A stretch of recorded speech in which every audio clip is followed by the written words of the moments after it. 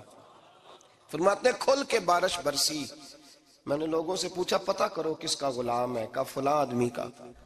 حضرت فضیل بن عیاض کہتے ہیں میں شام کو گھر چلا گیا، اس کے آقا سے بات کی، خرید لیا۔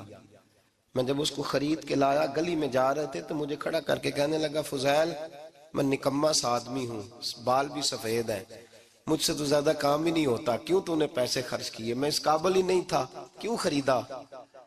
تو حضرت فضیل ابن عیاض کہتے ہیں میں نے اس کو کہا کل جو تو نے دعا مانگی تھی تو نہیں دیکھ رہا تھا، ہم دیکھ رہے تھے، تو مقبول ہے رب کریم کی بارگاہ کا، تجھے اس لیے خرید کے لایا ہوں تو مقبول ہے۔ کہتے ہیں یہ لفظ سنے تو ٹھہر گئے، وہ کہنے لگے اچھا آقا مجھے 5 منٹ کا وقت ملے گا؟ میں نے کہا ہاں ہاں ضرور ملے گا۔ کہتے ہیں انہوں نے وہیں نماز کی نیت باندھ لی، 2 رکعتیں پڑھی اور 2 رکعتیں پڑھ کے ہاتھ اٹھائے، کہنے لگے مولا تیرا اور میرا راز تھا، تو نے راز کیوں کھولا؟ اللہ مسترنا بستری کل جمیل، یا اللہ تیرے پاس پیارے پیارے پردے ہیں، ایک پردہ مجھے عطا کر دے، مجھے اپنا رکھ، مجھے لوگوں کے سامنے میرے پردے نہ کھول۔ آپ فرماتے ہیں یہ کہہ کہ وہ زمین پہ بیٹھے کلمہ شہادت پڑھا، ان کی روح پرواز کر گئی۔ میرے بھائی جو زیادہ پرہیزگار تھے، جو بڑے رب کریم کے بندے تھے، ان کے تو آنسو خشک ہی نہیں ہوتے، وہ تو تڑپا کرتے، صبح شامیں ان کی روح کے گزرتے تھے اور رب کریم کی ناراضگی سے ڈرتے تھے۔ وہ کہتے تھے مالک کہیں ناراض نہ ہو جائے، کہیں بگڑ نہ جائے۔ میرے رسول کریم صلی اللہ علیہ وسلم کے صحابی کہتے ہیں ایک جنگ سے خوشخبری آئی تو جو خوشخبری لانے والے تھے وہ حضرت عمر فاروق رضی اللہ تعالیٰ عنہ کے پاس پہنچے خوشخبری دینے۔ حضرت عمر رضی اللہ تعالیٰ عنہ کھڑے تھے، صحابی نے آ کے کہا عمر مبارک ہو۔ جناب عمر کچھ لوگوں سے گفتگو کر رہے تھے، بات چیت جاری تھی، کہا مبارک ہو فتح ہو گئی۔ حضرت عمر کہنے لگے ٹھہر تو جا، اس سے تو بات کر لینے دے جس سے کر رہا ہوں۔ جب کہنا ٹھہر تو جا، وہ جو پیچھے کھڑے تھے وہ شرمندہ ہو گئے۔ اتنی سی بات ہے نا، چودھری تو بندہ بنتا ہی تب ہے جب 5-10 کی ایک دن کے اندر بےزتی کر لے، پڑھا لکھا تو بنتا ہی تب ہے جو 10-15 کو جاہل کہہ لے، تو بڑا تو بنتا ہی تب ہے جو 5-6 کو نیچا دکھا لے۔ تو یہ ہماری ڈگریوں کا تو مزاج ہی بڑا مختلف ہے، ہم تو اعزاز والے ہوتے ہی تب ہیں جب کچھ چھوٹا ہوگا تو ہم بڑے ہوں گے نا۔ ہم تو چاہتے ہیں ہمیں کچھ چھوٹا ملے، کسی کو چھوٹا کر کے اس کے قد پہ سوار ہو کے بڑا ہونا چاہتے ہیں۔ اتنی سی بات تھی کہ ٹھہر جانا یار پہلے اس کی تو سن لینے دے۔ وہ شرمندہ ہو گئے صاحب۔ جب وہ شرمندہ ہوئے تو سیدنا فاروق اعظم دوڑے گئے۔ صحابہ کہتے ہیں گارا تھا، کیچڑ تھا، اس گارے میں سر رکھا، سجدہ کرنے لگے، اٹھے، کہنے لگے مولا اپنے عمر سے ناراض نہ ہو جانا، یہ کل تک اونٹ چرایا کرتا تھا، آج تیری مخلوق کو شرمندہ کرنے لگ گیا ہے، یہ اپنی حیثیت ہی بھول گیا، اسے خبر ہی نہیں کہ یہ کیا تھا۔ یہ آج تیری مخلوق کو شرمندہ کرتا ہے؟ اللہ اپنی عمر سے ناراض نہ ہو جانا۔ وہ شخص کہتے ہیں پیچھے آ کے کھڑا رو رہا ہوں۔ میں نے کہا عمر کیا کر رہے ہو؟ فرمایا نہیں یار، میں نے تجھے شرمندہ کیا ہے، یہ میں بھول گیا تھا کہ میں کیا ہوں۔ بھائی اپنی حیثیت کا تعین کریں، آؤ آج اپنی حیثیت کا تعین کریں، دیکھیں ہم کہاں تھے، کہاں بیٹھے، پلٹ کے دیکھیں کیا تھے، ہم کیا ہیں، راتیں کہاں گزرتی ہیں، صبح کہاں بیتتی ہیں۔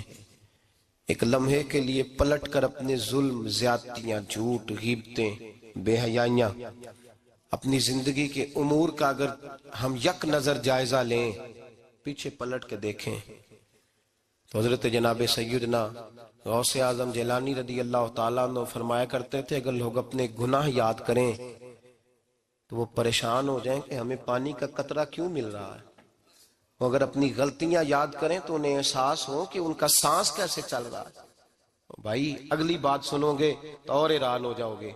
حضرت غوث اعظم رضی اللہ تعالیٰ عنہ فرمایا کرتے، آپ فرمایا کرتے کہ اب خیال آتا ہے، اب سوچ آتی ہے کہ رب کریم نے کتنی ڈھیل دی ہوئی ہے۔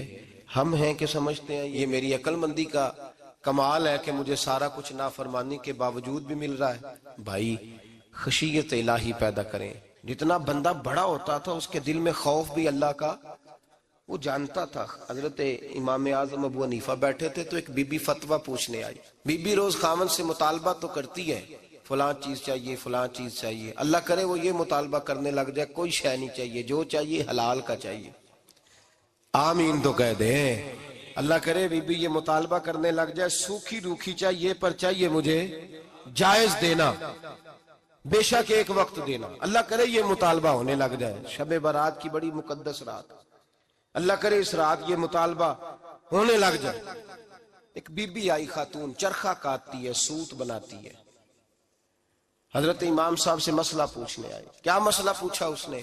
کہنے لگی حضرت جی میں نا رات کو اپنی چھت پہ بیٹھ کے چرخہ کاٹتی ہوں، سوت بناتی ہوں، 14ویں رات کا چاند جب چڑھا ہوتا ہے تو اس کی روشنی میں میں چرخہ کاٹتی ہوں۔ کئی دفعہ نا بادشاہ کا لشکر میری گلی سے گزرتا ہے، بڑے بڑے لالٹین انہوں نے پکڑے ہوتے ہیں، بڑے بڑے روشن دان، بڑی بڑی ان کے اندر روشنی ہوتی ہے۔ تو حضرت جی کئی دفعہ نا وہ جب گزرتے ہیں تو ان کی روشنی میں بھی میں کچھ سوت بنا لیتی ہوں۔ مسئلہ یہ پوچھنا تھا کہ اس روشنی میں جو سوت بناتی ہوں اس کی کمائی میرے لیے جائز ہے کہ ناجائز ہے؟ اس کی روشنی میں حضرت امام اعظم نے اللہ اکبر کا اور چھم چھم آنسو گرنے لگے۔ حضرت امام صاحب نے اپنا گریبان پکڑا اور کھینچا، قمیض پھٹ گئی۔ کہنے لگے بی بی مسئلہ چھوڑ، تو پہلے بتا تو ہے کون، کہاں سے آئی ہے، کون ہے، بتا۔ تو کہنے لگی میں حضرت بشر آفی کی ہمشیرہ ہوں، میں حضرت بشر آفی، وہ جو درویش ننگے پیر نہیں پھرتا رہتا بغداد کی گلیوں میں، میں اس عظیم بھائی کی بہن ہوں، بشر آفی کی ہمشیرہ ہوں۔ تو حضرت امام اعظم فرمانے لگے کوئی اور بی بی آتی تو اس کے لیے جائز تھا، کیونکہ وہ جان بوجھ کے تو کسی کی روشنی نہیں استعمال کرتی، خود آتی ہے، کوئی اور آتی تو جائز تھا۔ تیرا مقام بڑا ہے، تیرے لیے جائز نہیں، تیرے لیے جائز نہیں، تو اپنی حیثیت کا تعین کر، یہ تیرے لیے درست نہیں۔ بھائی بڑا تو تب ہوگا جب تیری احتیاط بڑی ہو جائے گی، بڑا تب ہوگا جب تیرا تقوی بڑا ہو جائے گا، بڑا تو تب ہوگا جب تو حلال حرام کے معاملے میں باریک باریک چیز کا خیال رکھے گا۔ اور اگر تو کہ خیر ہے دیکھی جائے گی، ساری دنیا کر رہی ہے، ساری زمانہ کر رہا ہے، فلاں بھی کر رہا ہے، وہ خدا کے بندے یہ کس طرح کا معاملہ ہے، یہ کس طرح کی جمہوریت ہے؟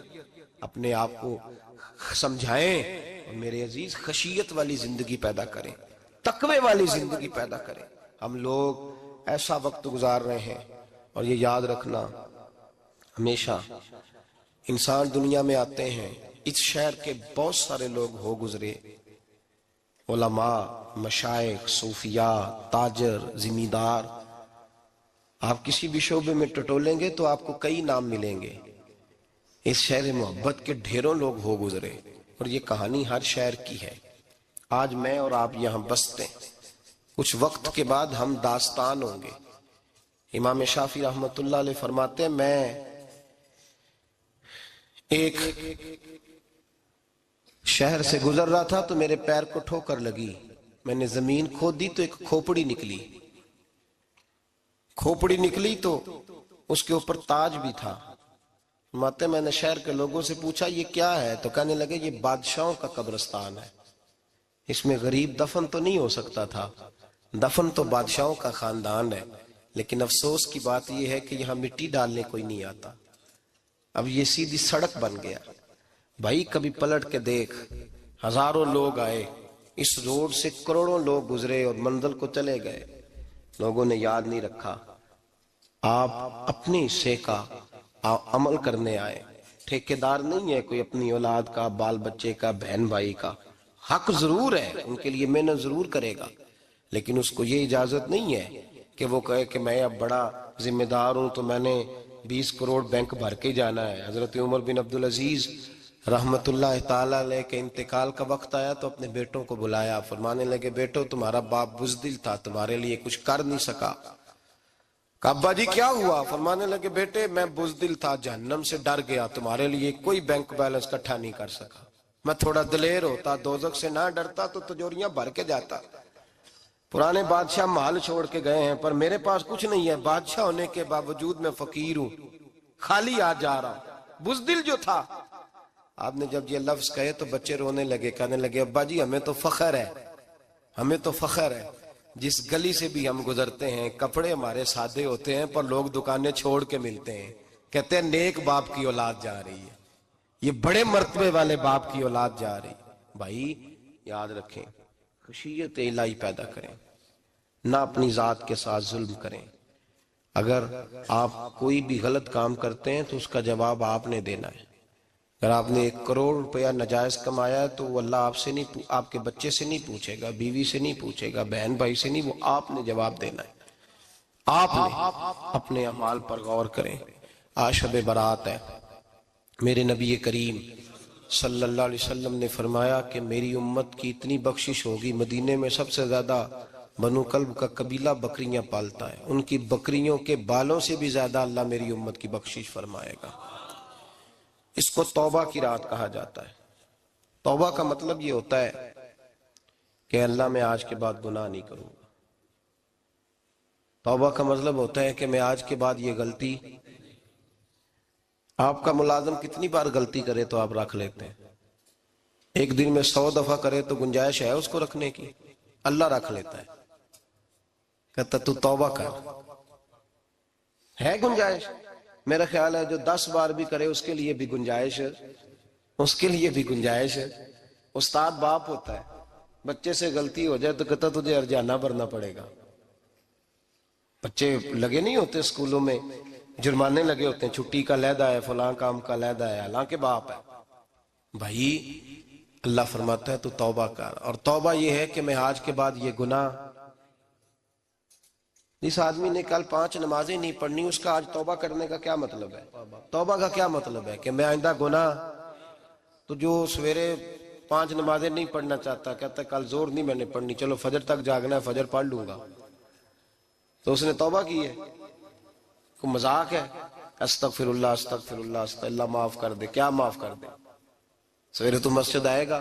بھائی آپ کسی جگہ، ہم سادے لوگ ہیں، دیہاتی لوگ، یہ ہمارا دیہات کا ماحول ہے، بچے کو مارتے ہیں نا مدرسے والے کو، تو ہم کہتے ہیں دوبارہ کرے گا، تو کیا کہتے ہیں اگوں، تو جو بچہ کہے تسی تھپڑ دو مار لو میں سویرے پھر کرنا جی، تو اس کو معافی ملے گی؟ یہ کیسی معافی ہے کہ سویرے میں نماز نہیں پڑھنی زور کی، لیکن یا اللہ معاف کر دے، یا اللہ، یہ جھوٹ ہے، یہ دھوکہ ہے، یہ مذاق ہے، مذاق نہیں کرے۔ اور بندہ کوئی سیاںہ ہو تو مذاق برداشت نہیں کرتا، اور معاذ اللہ استغفر اللہ، رب کریم کے ساتھ مذاق، یا اللہ میری توبہ، یا اللہ میری توبہ، یا اللہ مجھے معاف کر دے، یا اللہ معاف کر دے، اور سویرے جھوٹ پھر بولنا ہے اٹھتے ہی، تو یہ کیسی توبہ ہے؟ توبہ کا مطلب ہوتا ہے کہ میں توبہ کرتا ہوں آج کے بعد گناہ، تو توبہ کو سمجھے تو صحیح نا میرے بھائی، توبہ کو سمجھیں۔ تمام صحابہ، چونکہ شراب حرام نہیں تھی تو ہر آدمی پیا کرتا تھا، جب حرام ہو گئی تو پھر کسی نے منہ نہیں لگایا، توبہ ہو گئی تو پھر ہو گئی، پھر معاملہ ختم ہو گیا۔ پھر کبھی قریب حضرت مرثد بن ابی مرثد البغوی رضی اللہ تعالیٰ عنہ حضور کے صحابی ہیں. آپ فرماتے ہیں میرے اندر ایک غلطی تھی، میرا بہت ساری خواتین کے ساتھ دوستانہ تھا. نبی پاک کی بارگاہ میں جب میں گیا اسلام کی بائعت کی تو حضور نے فرمایا تیری نظر جھکی رہنی چاہیے، خبردار کسی عورت سے تیرا. کہتے ایک نصیحت نبی پاک نے کی. آپ فرماتے ہیں میں نے اپنے دل کو اس طرح سمجھایا کہ عورتیں اگر میرے پاس آ کے کھڑی ہوتی تھی تو میرے اندر کا وجود کہتا تھا کہ ہو ہی نہیں سکتا میری توجہ جائے، اس لیے کہ توبہ کی ہے، اب دوبارہ ادھر توجہ جا سکتی. میرے بھائی توبہ کو اس کے مفہوم کے ساتھ توبہ کریں، جھوٹ نہیں بولیں، گناہ نہیں کریں. میرے رسول کریم صلی اللہ علیہ وسلم نے فرمایا استغفار پڑھا کرو، میں دن میں 100 مرتبہ استغفار کرتا ہوں. حضور کہتے ہیں میں دن میں حضور 100 دفعہ دن میں استغفار کرتے. امام حسن کے پاس ایک شخص آیا، کہا میرے پاس اولاد نہیں، فرمایا استغفار پڑھ. ایک پھر آ گیا، اس نے کہا حضور میرے پاس روزی نہیں، فرمایا استغفار پڑھ. ایک اور آیا، اس نے کہا حضور بیماری بڑی ہے گھر میں، فرمایا استغفار کر. آپ کے صاحبزادے بیٹھے تھے، کہا ابا جی جو آتا ہے آپ استغفار ہی بتاتے ہیں. آپ فرمانے لگے جب کوئی بندہ توبہ کرتا ہے تو رب راضی بڑا ہوتا ہے. تو میں نے سب کو توبہ کا وظیفہ بتایا ہے، جس کی جو بھی مجبوری ہو اگر توبہ کر لے تو اللہ تعالیٰ اسے آسانی عطا کر دیتا ہے، اللہ اس پہ نظر رحمت کر دیتا ہے. اپنے آپ کو تبدیل کریں، نماز کو اس کی حقیقت کے ساتھ پڑھا کریں، اس کی حقیقت کے ساتھ نماز کو پڑھیں. 5 وقت مسجد میں حاضری دیں، چھوڑ کے سارے کام چھوڑ کے، باقی سارا کچھ بعد میں. آپ کا رشتہ لوگوں کے ساتھ زندگی کا ہے، موت کا نہیں ہے. آپ خود دیکھ لیں جن کے بزرگ چلے گئے وہ ڈیلی جاتے ہیں قبرستان، کل بیٹھتا ہے 2 گھنٹے جا کے. والد صاحب ہیں، دادا جی ہیں، نانا جی ہیں، دیکھا کبھی کسی کو صبح گیا ہو شام آیا ہو؟ یہی حال ہمارا ہوگا، بالکل کوئی نہیں جائے. اور پھر جب کوئی انتقال کر جاتا ہے نا تو کوئی یہ نہیں کہتا کہ ابا جی کو غسل دے لو، کہتے ہیں میت کو غسل دو. ماں آنکھوں کی ٹھنڈک ہوتی ہے لیکن کہتے ہیں لاش کو اٹھاؤ، جنازے کو اٹھاؤ. آپ کے رشتے ناطے ختم ہو گئے. اگر آپ ناراض نہ ہوں تو مجھے جنازے پڑھانے کا موقع ملتا ہے. 1-2 بات عرض کرتا ہوں، اس کے بعد ذکر کرتے ہیں، انشاءاللہ دعا ہوگی. جنازوں پہ جانے کا اتفاق ہوتا ہے تو میں جنازے سے محسوس کرتا ہوں بہت ساری چیزوں کو. میں دیکھتا ہوں کہ جنازہ ہونے کے باوجود لوگ یہ سمجھتے ہیں کہ یہ ہونا تھا کام، یہ ہو گیا. اور وہاں کیفیت یہ ہوتی ہے کہ صرف یہی جنازہ ہے، اسی نے فوت ہونا تھا، ہم تو بچے ہوئے ہیں. قرآن پاک سے محبت کرنا، قرآن پاک پڑھنے والوں سے پیار کرنا، قرآن کے مدارس کو آباد کرنا، یہ بڑا مشکل ہوتا جا رہا ہے. ہم ایک مدرسہ چلاتے ہیں، ہم محسوس کرتے ہیں کہ یہ بڑا کٹھن معاملہ ہے، بڑا کٹھن. ایک تو تنقید کی نظر بھی سب سے زیادہ اداروں کی طرف ہوتی ہے اور سب سے کم تعاون بھی اداروں کے ساتھ ہوتا ہے. مجبوری کے ساتھ ادارے وقت گزارتے ہیں. اپنا رجحان مدارس کی جانب کریں اور دین سیکھنے کی طرف رجحان کریں. قرآن مجید صحیح پڑھنا سیکھیں، قرآن مجید صحیح سمجھنا سیکھیں. اور پھر میرے بھائی جو آیات آپ کو ضروری ہیں، نماز جنازہ ہے، وضو ہے، غسل ہے، آپ کے روزمرہ کے معاملات ہیں، وہ کسی اچھی قاری سے، اہل سنت کے کسی شخص سے ان کی درستگی کرائیں، اپنے معاملات پہ غور کریں، یہ ان کوتاہیوں سے باہر آئیں، قرآن پاک سے محبت کریں اور دین داروں کے ساتھ جڑیں. ایک گزارش آپ سے اور کرنی ہے، اس کو بھی کھلے دل کے ساتھ سنیے گا، کھلے دل کے ساتھ. یہ شب برات کی رات ہے اور میں ذمہ داری کا مظاہرہ کرتے ہوئے بات کرنا ضروری سمجھتا ہوں. آپ کسی پیر صاحب سے ملیں، کسی آستانے پہ جائیں، یہ کچھ گزارشات ہیں، بات میری ختم ہو گئی، وہ کر کے میں دعا کرنے لگا ہوں. تو شریعت اسلامیہ کا ضرور پاس اور لحاظ کریں. یہ دیکھیں جس صوفی کے پاس، درویش کے پاس، جس کو آپ پیر سمجھ رہے ہیں، اسے کوئی قرآن حدیث بھی آتا ہے، وہ کوئی سنت شریعت کا بھی پابند ہے. میری اپنی جماعت سے ہاتھ باندھ کے گزارش ہے، خدا را اب بس کر دیں، بڑی تباہی ہو گئی اور لمبی چوڑی ہو گئی، تھک گئے ہم کہہ کے. لوگ سمجھتے نہیں اس چیز کو. اعلیٰ حضرت فاضل بریلوی نے لکھا ہے، ادھر دیکھیں، اعلیٰ حضرت نے لکھا ہے کندھوں تک بال رکھنا جائز ہے، کندھوں تک، کندھوں سے نیچے رکھنا حرام ہے. کیسے اس شخص کو لوگ پیر مان لیتے ہیں جس نے داڑھی سنت سے چھوٹی رکھی ہوئی ہے؟ بال بڑے رکھے ہوئے، یہ ملنگ صاحب ہیں، ان تماشوں سے باہر آ جائیں، اللہ تبارک و تعالیٰ کی بارگاہ کی طرف رجوع کریں۔ ہم دم کے قائل ہیں، درود کے قائل ہیں، میں سارا دن پتہ نہیں بیسیوں تعویذ لکھ کے دیتا ہوں، ہمارے بزرگوں کا طریقہ ہے، یہ چیزیں جائز ہیں، ان کی شریعت میں اصل ہے، دلیل ہے، لیکن کل دین یہ نہیں ہے۔ اپنے آپ کو بچائیں اور علم کی طرف رجوع کریں، تقوی کی طرف رجوع کریں، ان ظالموں سے، بیروپیوں سے اپنے آپ کو بچائیں۔ اور میں ان لوگوں کو بھی دعوت فکر دیتا ہوں جو ہمیں روز آ کے کہتے ہیں یہ تمہارا پیر تو یہ تمہارا پیر، جب ہم خود کہہ رہے ہیں ہمارا نہیں، تو ہم کسی شرابی کبابی کو اٹھا کے کہہ دیں یہ تمہاری جماعت کا بندہ ہے تو تم رکھ لو گے؟ کہو ہم اگر کہہ دیں تمہاری جماعت یہ درس دیتی ہے تو تم مان لو گے؟ یہ کیا بات ہوئی؟ اگر کسی جماعت کا کوئی شخص غلط ہے، اور ہم درباروں والے نہیں، ہم تو مسجدوں والے لوگ ہیں، دربار تو ایک ضمنی چیز ہے، بن بھی جائے تو ٹھیک ہے، ورنہ تو میرے نبی پاک نے فرمایا ہر مومن کی قبر جنت کا باغ ہوتی ہے، تو اندر دربار ہی بنا ہوا ہے، جنت کھلی ہوئی ہے، اوپر بلڈنگ بننا اتنا ضروری کام؟ مہربانی فرمائیں ایک تو اپنے آپ کو دین کی طرف راغب کریں، رمضان شریف آئے گا اپنی اصلاح کی کوشش کریں، اور جب کسی دینی مجلس میں جائیں تو روح کی دنیا لے کر کے جائیں، کچھ سیکھنے کے ارادے سے جائیں، کچھ درس لینے کے ارادے سے جائیں، جمعے پڑھیں، دروس سنیں، تو کچھ لینے کے ارادے سے جائیں، اور دین کی خدمت میں اپنے حصے ڈالنے کی کوشش کریں۔ اس سے صرف چندے کا معاملہ نہیں، اس سے مراد یہ ہے کہ اپنی اولاد کو، اپنے بچے کو، اپنے آپ کو دیندار بنائیں، یا آپ کا دین میں حصہ ہوگا، یا آپ کا دین کے ساتھ تعاون ہوگا۔ آخری بات میرے بھائی آپ حضرات سے یہ ہے، اس کو ضرور سمجھیں، خواتین کو پردے کا پابند کریں، ان کو پردہ داری سکھائیں۔ پردہ شریعت میں ضروری ہے، اور جواب دہ عورت نہیں ہوگی، اس کا خامند ہوگا، اس کا باپ، اور اس کا اگر بھائی بڑا سربراہ ہے تو وہ جواب دہ ہوگا کہ عورت بے پردہ کیوں نکلتی ہے۔ تہذیب کے نام پر بد تہذیبی نہ کریں، خبردار کوئی ایسا کام نہ کریں جس سے اللہ رسول ناراض ہو۔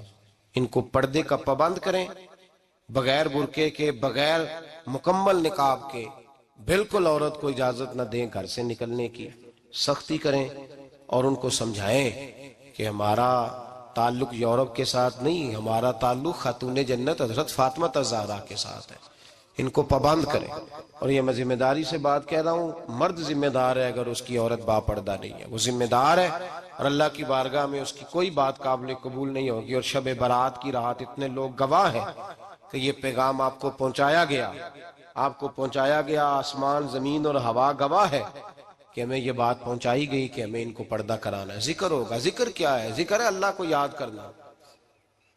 اور میرے نبی پاک صلی اللہ علیہ وسلم نے ایک حدیث میں فرمایا رب کا ذکر اس طرح کرو کہ لوگ تمہیں دیوانہ سمجھیں۔ یہ لوگ باتیں کرتے ہیں تو کھول کھول کے، اللہ کے ذکر کی باری آتی ہے تو تھک سے جاتے ہیں، تھک کے ذکر نہیں کریں، ذکر کریں تو پوری دل جمی کے ساتھ، سرور کے ساتھ، کیف کے ساتھ۔ اور آج کر کے تو دیکھیں بھلا ذکر میں ہوتا کیا ہے، یہ لذت کیا ہے، یہ کیف کیا ہے۔ میرے بچے چھوٹے مجھ سے کہتے ہیں ذکر لمبا کرایا کریں، بیٹا اکثر مجھے کہتا ہے ذکر جو ہے نا وہ جب آپ بڑا لطف آتا ہے ذکر میں، ذکر تو ایک کیفیت ہے، لگ جائے تو اس کا ایک اپنا ذائقہ ہے، تو ذکر کریں اللہ کا، درود شریف پڑھیں۔ دعا کیا ہے؟ آج لائٹ کو بند کر کے جب ہمارے ہاں ذکر ہوتا ہے، دعا ہوتی ہے، تو ہمارے بزرگ یہ کہتے ہیں ہم ثابت یہ کرنا چاہتے ہیں کہ ہم مجمع میں نہیں بیٹھے، یا اللہ تیری بارگاہ میں بیٹھے، ہمیں تو ساتھ والا دیکھ نہیں پا رہا۔ دعا مانگے، اور اللہ سے مانگے تو کھول کے مانگے۔ اور آج اگر ہو سکے نا تو کوئی ایک آدھ قطرہ گرا ہی دے۔ میرے نبی پاک نے فرمایا محفل میں چند لوگ بھی رو پڑیں تو سب کا کام بن جاتا ہے۔ آپ میں سے کوئی نیک آدمی ایسا ہوگا تو ہمارے جیسے کئی گناہگاروں کو ساتھ اللہ اس پہ فضل فرمائے گا۔ یہاں ذکر کے بعد دعا ہوگی، دعا کے بعد پھر سلام ہوگا، پھر ایک دفعہ آخر میں دعا ہوگی، پھر آپ کو کچھ وقت دیا جائے گا انفرادی طور پہ نفل ادا کرنے کا، 4 6 نفل پڑھ کے نئے سرے سے تازے ہو کے آپ حضرات تشریف لائیں گے، اور پھر انشاءاللہ تعالی یہاں لنگر کا بندوبست ہوگا، آپ حضرات کے لیے ماں حضر جو کچھ ہے آپ کو پیش کیا جائے گا۔ کوشش کریں روزہ رہ ہی جائے صبح کا، ویسے بھی پریکٹس ہوگی رمضان کی، اور شعبان میں زیادہ روزے رکھنا میرے نبی پاک کی سنت بھی ہے، اس لیے ضرور کوشش کریں کہ سحری کا بندوبست ہے تو آپ روزہ رکھیں تاکہ آپ کے لیے آسانی ہو جائے۔ اللہ تبارک و تعالی ہماری اس حاضری کو اپنی بارگاہ میں مقبول فرمائے۔ دا پانی ملے ہر رگے ہر جائی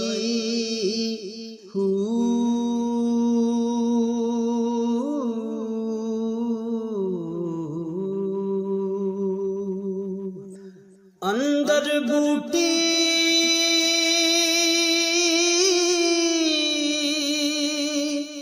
مشک مچایا